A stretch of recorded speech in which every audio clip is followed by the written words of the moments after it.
بعض اداکاروں سے بات بھی مکمل کر لی گئی تھی۔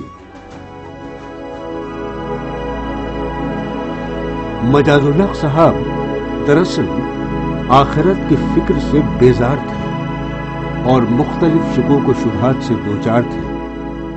اس کی ایک بڑی وجہ یہ تھی کہ جب وہ مسلمانوں کی زندگی میں جھانک کر دیکھتے تو عملی بے راہ روی کی وجہ سے ان کا دل و دماغ شکوک و شبہات سے گھر جاتا۔ وہ اسلام سے کسی حد تک بدگمان ہونے لگے تھے۔ جب علماء کی طرف قدم بڑھایا تو وہاں سے بھی مایوس ہو کر ہی لوٹنا پڑا۔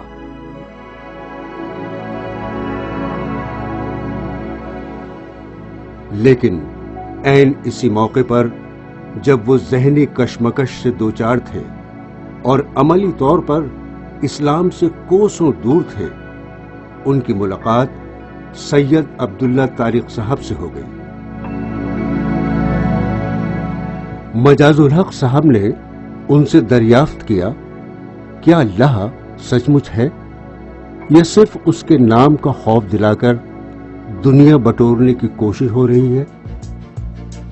سید عبداللہ طارق نے مجاز الحق صاحب کو رامپور آنے کی دعوت دی۔ مجاز الحق صاحب صبح صبح رامپور روانہ ہو گئے۔ ایک طویل گفتگو کے بعد وہ سہارنپور لوٹ آئے۔ 93 میں ایک صاحب ہیں رامپور اسٹیٹ میں، سید طارق عبداللہ، ان کا ایک لیکچر یہاں ہوا ایک صاحب کے گھر میں۔ میرے ماموں ہیں، وہ انہیں جانتے تھے پہلے سے، وہ مجھے زبردستی اس لیکچر میں لے گئے، کیونکہ سب کو پتا تھا میں کسی چیز کو نہیں مانتا، نہ میں اس لائن میں ہوں، نہ مجھے دین کا کچھ پتا تھا، تو زبردستی وہاں مجھے لے گئے۔ تو جب ان کا لیکچر پورا ہو گیا تو پتہ نہیں میرے دل میں ایک دم کیا بات آئی کہ میں نے ان سے، جب وہ پروگرام ختم کر کے کمرے میں گئے، ان کے پیچھے پیچھے میں گیا اور میں نے ان سے پوچھا کہ سر آپ جو یہ بیان کر رہے ہو اللہ کی باتیں یا رسول کی باتیں، کیا سچ مچ اللہ ہے یا ہم نے اپنی مرضی سے اپنے دماغ سے خود ہی ایک امیج بنا لی اللہ کی اور پیش کر دیا لوگوں میں؟ تو انہوں نے مجھے اوپر سے نیچے تک دیکھا اور بولے کہ اگر تمہیں اس سوال کا جواب چاہیے تو تمہیں میرے پاس رامپور آنا پڑے گا ایک دن نکال کے۔ میں نے جی اگر آپ مجھے اس سوال کا جواب دے سکتے ہو تو میں رامپور کیا کہیں بھی آ جاؤں، کیونکہ میں تو بڑا بے چین رہتا ہوں کہ مجھے تو لگتا ہے کہ ہم نے اپنے آپ بنا دیا اور لوگوں کو پیش کر دیا۔ تو خیر وہ یہ کہہ کے چلے گئے اور میں تیسرے دن رامپور تھا۔ جب میں نے ان کا دروازہ کھٹکھٹایا تو وہ دیکھ کے دنگ رہ گئے، اور ان کا پہلا جملہ یہی تھا کہ میں نے اس طرح بہت لوگوں کو کہا کہ بھائی رامپور آ کے چیزوں کو سمجھو، آپ پہلے آدمی ہیں جو تیسرے دن میرے گھر پہ آ گئے، اس کا مطلب اندر آپ کے بہت زبردست چاہ ہے جاننے۔ پھر انہوں نے 3-4 میٹنگز میں پورے دن مجھے سائنٹیفک طریقے سے اور بہت سارے حوالوں سے اللہ رب العزت کی ذات، رسول صلی اللہ علیہ وسلم کے ہونے کا یقین، قرآن کے حق ہونے کا یقین، یہ سب چیزیں سمجھائیں۔ جب میں رات کو 11 یا 11:30 بجے ان کے گھر سے چلا ہوں، میری ٹرین تھی، تو میں الحمدللہ کافی حد تک مطمئن تھا۔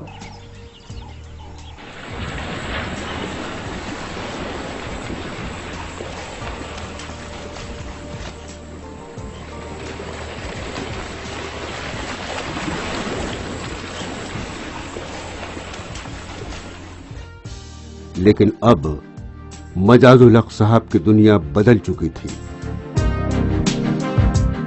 اللہ رب العالمین کے متعلق تمام شبہات ختم ہو چکے تھے۔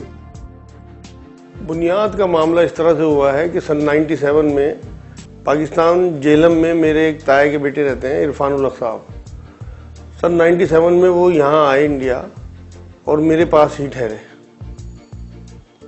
تو میں نے یہ حال ان کا دیکھا کہ جب وہ آگے میرے پاس ٹھہرے ہیں تو لوگ ان سے ملنے کے لیے اس طرح آتے تھے جیسے چھتے پہ مکھی آتی ہیں، اور ان سے دعائیں پوچھتے تھے، ان سے مشورے کرتے تھے۔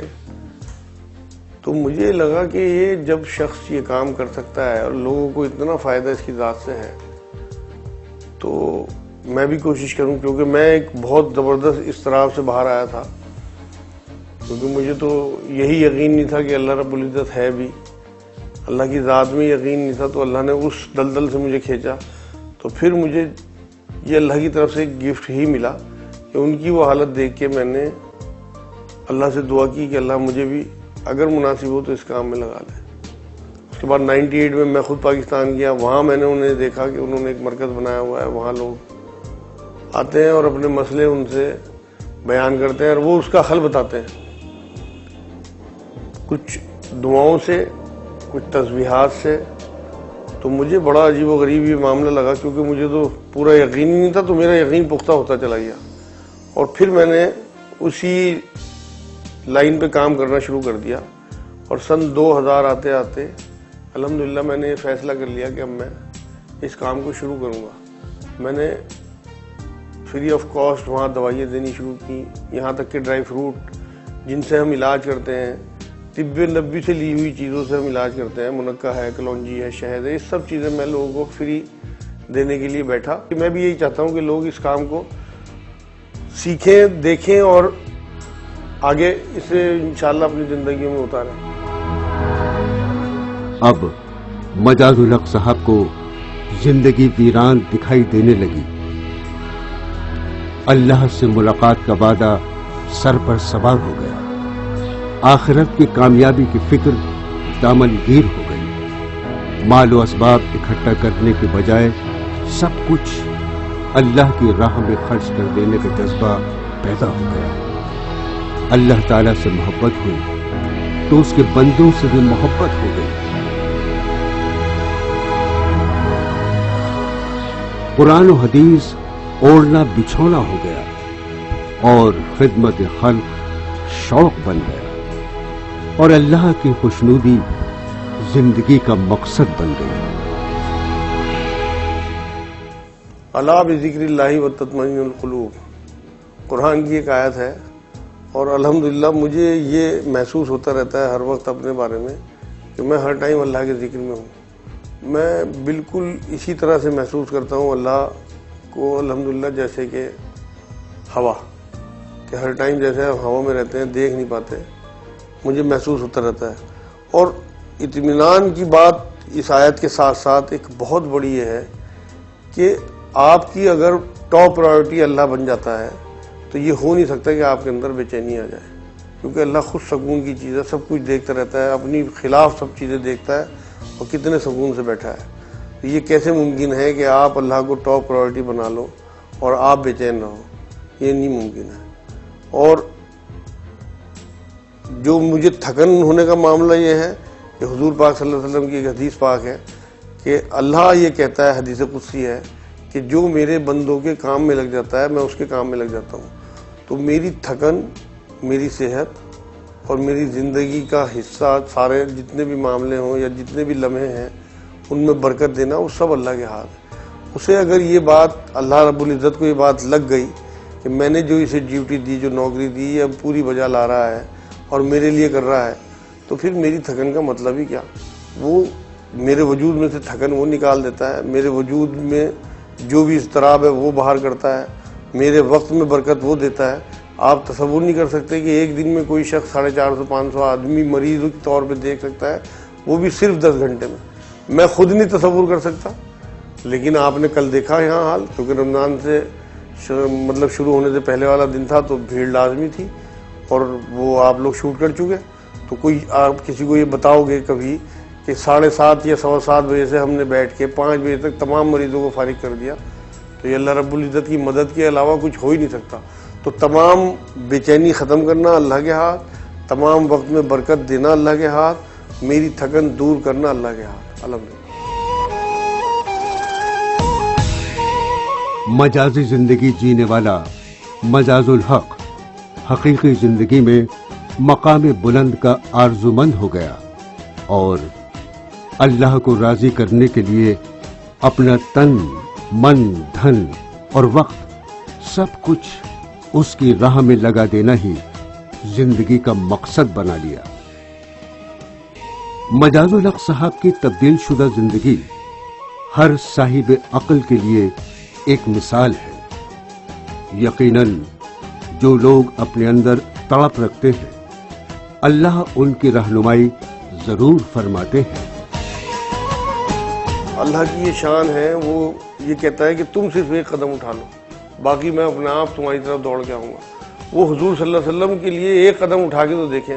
میں اپنے بارے میں یہ بات جانتا ہوں کہ جب میں نے پہلا قدم اٹھایا ہے تو آپ یقین کرو مجھے بوجھ لیا گیا، اور حضور صلی اللہ علیہ وسلم کے معاملے میں تو بات یہی ہے کہ جتنا آدمی بڑھتا جائے گا ایک قدم کے بعد ایسا ہو نہیں سکتا کہ وہ رک جائے، اتنی محبت ان سے پیدا ہوتی چلی جاتی ہے۔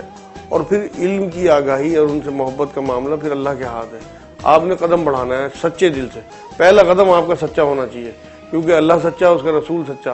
آپ کا اگر قدم سچا ہوگا تو لازمی بات ہے کہ ان کی مدد، نصرت اور ان کی جو فیض ہیں وہ آپ کے لیے آنے شروع ہو جائیں گے۔ اور اس کی بہت بڑی مثال میں ہوں، جو میں ٹی وی کے سامنے بیان نہیں کر سکتا، مگر الحمدللہ مجھے اس طرح سے اترتی ہیں میرے اوپر چیزیں الحمدللہ کہ میں بیان نہیں کر سکتا ان چیزوں۔ ہر مریض جو بھی آتا ہے ان کی لفظ نہیں ہے مجاز صاحب کے لیے تعریف کے لیے۔ ماشاءاللہ ایسا انسان میں نے اپنی زندگی میں نہیں دیکھا۔ مجاز صاحب میرے ایک دم پڑوسی ہیں، بہت اچھے انسان ہیں، ہر ایک کے کام آنے والوں میں ہیں، ہندو مسلم کا کوئی بھید بھاؤ نہیں ہے ان کے یہاں، اور مطلب ہمارے کو تو ہمیشہ کام آتے آ رہے ہیں، کوئی ایسا نہیں ہے۔ ہم ان کے جب بھی کوئی ضرورت پڑتی ہے، کچھ بھی پڑتی ہے، ہم ایک بار میں ان کو کہیں تو وہ کام ہمارا وہ 1 منٹ میں کر دیتے ہیں۔ اور ویسے بھی میں سمجھتا ہوں، میں نے ان کی تقریر بھی سنی ہوئی ہے، جنرل نالج بھی کافی رکھتے ہیں، انسانیت کے بارے میں، دھرم کے بارے میں، مطلب گیتا، قرآن، سب کے بارے میں ان کو کافی نالج ہے۔ میں نے ان کی ایک بار سنی تھی وہاں پہ، اور بڑے ملنسار ویکتی ہیں۔ میں سمجھتا ہوں ایسے ویکتی تو اگر ہندوستان میں ہوں تو میں نہیں سمجھتا کہ ہندوستان کو کوئی دقت آئے گی کہیں سے بھی، کسی بھی اینگل سے، ہر طرح سے ملنا جلنا، ایون چھوٹے سے چھوٹے آدمی سے بھی اچھا ویوہار رہتا ہے ان کا۔ اگر ایک چھوٹا ویکتی بھی ہے تو ان کے ساتھ بھی ان کا بڑا اچھا ویوہار ہوتا ہے، جیسے ان کے سروینٹس وغیرہ کام کرتے ہیں۔ اور ہمیں تو سب سے بڑھیا بات یہ ہے کہ ہمیں ہر سال آم کی پیٹی بھیج دیتے ہیں، بڑھیا آم کھانے کو ملتے ہیں۔ تو میں تو مطلب ایک دم، میرے لیے تو آدرش ہیں وہ، حالانکہ میں ان سے بڑا ہوں ایج میں، لیکن پھر بھی ایک آدرش ایسے ویکتیوں کی تو بہت ضرورت ہے بھارت میں۔ آج روحانی مرکز سے وابستہ افراد ہوں یا دوست و احباب ہوں یا پڑوسی اور اہل خاندان ہوں، مجاز الحق صاحب کی زندگی سب کے لیے ایک مثال ہے، اور یہ تمام لوگ مجاز الحق صاحب سے محبت کرتے ہیں اور ان کے نقش قدم پر چل کر خدمت خلق اور دعوت دین کی عظیم ذمہ داری کو بحسن خوبی انجام دے رہے ہیں۔ جو اسلام کی تعلیمات ہیں جن سے ہم لوگ دور ہو چکے، اس پہ لوگوں کو آگاہ کرائیں، اور اس طرح کے مرکز جیسے اللہ نے میرا اسٹیبلش کرا دیا مرکز، تمام وہ لوگ جن کے پاس پیسے بھی ہیں، علم بھی ہیں، وہ اس طرح کے مرکز بنائیں اور لوگوں کی خدمت کریں، اور یہ دکھائیں کہ اسلام کیا کہتا ہے، کیا کرتا ہے، جس سے کہ ان لوگوں کو یہ یقین بڑھے کہ جو لوگ یہاں پہ جو بھی مال اللہ رب العزت کی رضا کے لیے ان غریب لوگوں کے لیے لگائیں گے جو ہمارے پاس آتے ہیں، جس طرح سے وہ مال انہیں آخرت میں انشاءاللہ 700 گنا تک جو قرآن کا وعدہ ہے یا اس سے بھی زیادہ اللہ رب العزت عطا کریں گے۔ روحانی مرکز واحد ایسا ادارہ ہے جس کے تمام اخراجات ایک خاندان کے تمام افراد مل کر برداشت کرتے ہیں، اور کسی سے کوئی چندہ نہ وصول کرتے ہیں نہ قبول کرتے ہیں۔ ہم نے آج تک کسی سے کوئی ڈونیشن نہیں لیا، کوئی یہ بات نہیں ثابت کر سکتا کہ ہم نے کسی سے کوئی پیسہ لیا ہو۔ میں خود بزنس نہیں کرتا، 8-10 سال سے میں نے چھوڑا ہوا ہے، اس سے پہلے میں خود بھی بزنس کرتا تھا۔ میرے چھوٹے 4 بھائی ہیں الحمدللہ، وہ بزنس کرتے ہیں، 2 یہاں اور 2 دلی۔ وہی لوگ اس مرکز کا خرچ اٹھاتے ہیں، تمام دوائیں وہ پرووائڈ کراتے ہیں، اور جو اسٹاف ہے یا مینٹیننس ہے سب وہ لوگ کرتے ہیں۔ مجھے اس میں الحمدللہ اپنے پاس سے کچھ نہیں لگانا پڑتا، میں بس اس سسٹم کا حصہ ہوں۔ یہ لوگ جب تک اس کام کو چلا رہے ہیں، پیسے دے رہے ہیں دوائی وغیرہ لوگوں کے لیے، خدمت کے لیے، تو ہم دوائی دے رہے ہیں. ویسے میں ان کے اوپر بوجھ نہیں ہوں, میں نے انہیں ہمیشہ کھلی چھوٹ دی ہے, آپ لوگ جب مرضی ہاتھ کھینچ سکتے ہو, کیونکہ میں پھر صرف پرچے بنا دوں گا, لوگ دوائی بازار سے لیں گے.